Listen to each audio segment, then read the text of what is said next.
Ernesto Martínez. Buenas noches, muchas gracias por haberme invitado a las autoridades del Consejo y por la asistencia de todos los profesionales. De impuestos no voy a hablar porque ese es el trabajo de ustedes y nosotros tenemos que pagarlo como corresponde año por año.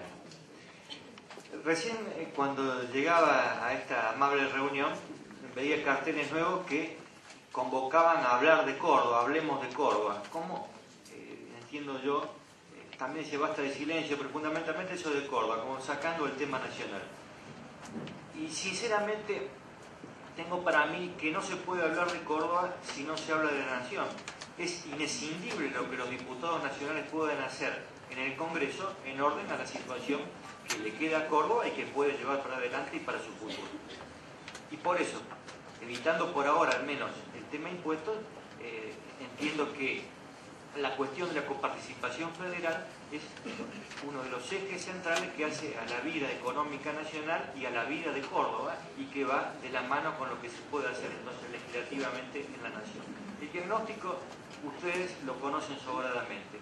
La ley de la coparticipación federal viene postergada de la reforma constitucional de 1994, no se ha dictado hasta el presente, es un tema enmarañado. Los gobernadores de provincia tienen que impulsarla con el Poder Ejecutivo y comenzar su tratamiento por el Senado de la Nación. Como las provincias más chicas, en definitiva es así, obtienen mayor porcentaje de la coparticipación primaria y se ven beneficiadas, no permiten que avance esto y simplemente con que alguna provincia pequeña o algún gobernador lo vaya trabando, la ley de coparticipación no se dicta. Y con esto Córdoba, que es lo que a nosotros nos interesa, viene postergada. Y esa postergación está de cara también al manejo discrecional del gobierno nacional que recauda y luego va transfiriendo los partidos del modo que políticamente entiende mejor en cada oportunidad y posterga a Córdoba y con ello a todos sus habitantes. No es un diagnóstico de eslogan, sino es una realidad absolutamente numérica. Y quedarse simplemente en la descripción entiendo que sirve muy poco. Nosotros tenemos nuestras ideas al respecto y la forma de intentar solucionar esta cuestión de la imposible en la práctica sanción de una ley de coparticipación federal es mediante leyes específicas que favorezcan a las provincias grandes que en este momento, con relación a las chicas, están absolutamente postergadas. Ustedes lo han leído en los últimos días, lo que le tocaba a un habitante de Tierra del Fuego o de Jujuy con relación a un habitante de Córdoba. Y por supuesto era muchísimo más en proporción a los del sur del país que a los de Córdoba, pese a lo que aportan al Producto Bruto Interno de la Nación y al progreso del país. De luego debe ser solidario un país, las provincias más ricas, con relación a las menos favorecidas en sus recursos. Pero de ninguna manera resignar lo que le corresponde por derecho, por justicia, por historia y por lo que produce, que en definitiva es lo que le interesa a la gente de las ciencias económicas, por lo que le produce a la provincia de Córdoba. El antecedente de una ley reparadora es el Fondo de Recuperación del Conurbano Bonaerense, que lo obtuvo Duhalde de Menem en 1992, y que en ese momento, fíjense la cifra que podía hacer actualmente, equivalía al 10% de la recaudación por impuesto a las ganancias. En 1995 se le puso un tope, había llegado a 650 millones de pesos y se congeló. Y hoy alcanza simplemente al 0.6% de la recaudación de ganancias de todo el país, que sigue siendo llamado Fondo del Conurbano Bonaerense y que es una ley vigente. Desde luego, el gobernador Scioli tiene que mendigar cada tanto el pago de los medios aguinaldos de los sueldos y llegar a un posicionamiento político de endeblez frente al Poder Ejecutivo Nacional para que su provincia o siga siendo viable o no entre en una deuda que le impida pagar sueldos y demás. Yo no veo que esto pueda ser resuelto por un partido que llegue al poder y que hecho entonces del Estado y de todo lo que ello significa, se transforme en el que da las directivas y desde luego se olvida por 4 años o por 8, normalmente hay reelecciones, de intentar una nueva ley de coparticipación federal con la excusa que es difícil. Y es difícil desde el 94, ya estamos casi en el 2014, en los años que llevan, lo han demostrado. Pero sí entiendo que las provincias, por encima de sus banderías políticas, con sus propias representaciones, y estoy hablando de Buenos Aires, de Santa Fe y de Córdoba, pueden lograr leyes específicas de reparación, porque generan, por su número de diputados, mayorías legislativas que fuerzan determinados temas y presionan al Poder Ejecutivo Nacional de modo tal que esta ley, que en algún momento lo fue para el conurbano bonaerense, lo puede hacer para el conurbano de Gran Córdoba y también para el conurbano de Gran Rosario, reparando una injusticia enorme, sustancial, que es la atención que, por ejemplo, brinda la ciudad de Córdoba a multitud de habitantes de otras provincias que llegan y se instalan, o Rosario, que lo hace con los que vienen del Chaco y del resto del norte, y la provincia de Buenos Aires, el conurbano de todo el país. Se intentó en alguna medida paliar la situación. Yo entiendo que fue una circunstancia política de debilidad del gobierno nacional después de la derrota del 2009 y del 125, con el llamado Fondo Federal Solidario, Fondo Social Solidario, conocido como el Fondo Sopera. Para el año 2011, las retenciones que se hacían a la producción agrícola cordobesa eran de 2.000 millones de dólares y retornaban 640 millones de pesos. Se reintegraba simplemente el 8.58 de lo aportado por la producción cordobesa. Me he referido ya a la desproporción con que se distribuye entre cada habitante según la provincia que viva la coparticipación federal y cómo esta coparticipación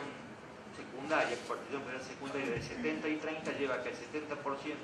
se lo siga quedando en la nación en el caso del Fondo Sopero y el 30% se coparticipe. Insisto entonces en buscar por parte de las tres provincias que prácticamente Buenos Aires, Córdoba, Santa Fe llegan a mucho más que un tercio de la Cámara de Diputados de la Nación, leyes para fondos concretos, para cuestiones sociales, de vivienda, infraestructura, de salud, que no sean motivo de discrecionalidad por parte del Poder Ejecutivo de turno. Cuando no hay discrecionalidad y el fondo es específico, es imposible mover las partidas como actualmente está autorizado el jefe de gabinete en virtud de la delegación que año a año se le hace al Poder Ejecutivo Nacional a la hora de sancionar el presupuesto, que seguramente debe ser la tarea más perversa que los legisladores del oficialismo circunstancialmente van asumiendo año tras año. En el 2011, para otro número que a ustedes les gustan los números, el aporte por retenciones hubieran sido bien liquidadas como correspondía, para Córdoba tendría que haber llegado a 8.250 millones de pesos, lo que equivale a 70.000 viviendas sociales. No debo olvidar, y el exgobernador seguramente lo va a refrendar, cuando a Córdoba le hizo falta estar unida frente a la nación, nuestra fuerza política fue la primera en acompañar esa situación. En el 2010, en un momento muy difícil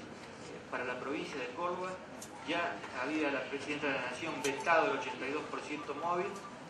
estaba por hacerlo en ese momento, se me va a hacer acordar el contador Schiaretti, venía de un revés en la Cámara de Diputados con el impuesto al cheque, donde se quedaba con el 70% del producido de esa recaudación, dejaba el 30%, eso lo habíamos logrado dar vuelta en diputados, pasaba al Senado y frente a ese escenario convocó a las distintas provincias y en especial a Córdoba y se llegó a un acuerdo de refinanciación de la deuda que entiendo se empieza significó una quita de alrededor de 1.300 millones, cierto adelanto para con la caja de jubilaciones y empezará a pagar esto entre el 2015 y el 2017. Fue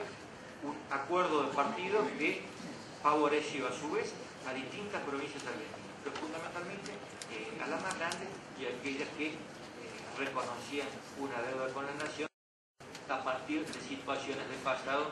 que venían de arrastre. No me cabe la menor duda, 30 segundos. Que si no cae nuevamente el país en una interna peronista de gomerazos, de piedra y de que el que gana se lleva todo y que prima por sobre aquello de responsabilidad de todas nuestras provincias, Buenos Aires, Córdoba y Santa Fe, de esta región centro que debemos fortalecer, se puede llegar a leyes específicas que eviten la discriminación y con esto el problema insuperable por lo complejo de no dictar una nueva ley de coparticipación federal de impuestos.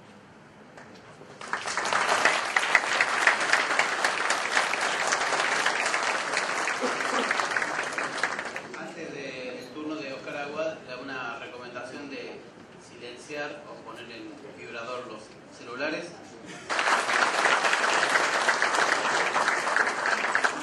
Ernesto Martínez. Legislar en materia tributaria no es una tarea aséptica, tampoco digo que alcance a ser una categoría filosófica, pero todos saben que se basa en valores ideológicos. Cuando se habla de impuestos directos sobre el patrimonio, impuestos indirectos que gravan a la mayor parte de la población, uno hace opciones y tiene eso un contenido social. La respuesta luego de las PASO fue el decreto 1242 frente a la bandera que de la mayoría de las fuerzas políticas levantaron en relación al impuesto a las ganancias.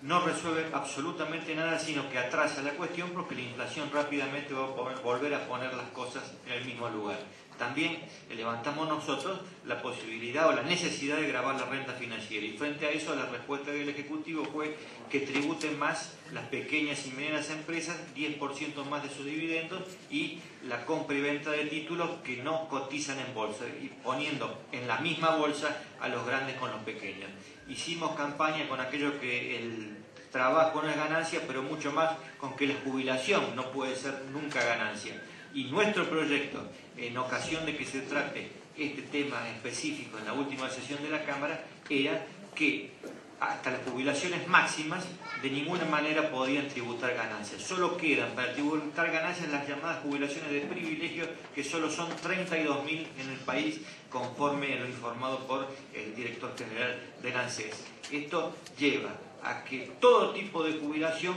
siga consumiendo más, esos 15.800 pesos, y que las jubilaciones de privilegio que se destinan normalmente porque les sobra la renta financiera se dirijan hacia ese sector. Es una reforma de tipo expansivo y progresivo que es lo que nutre nuestro ideario en materia tributaria.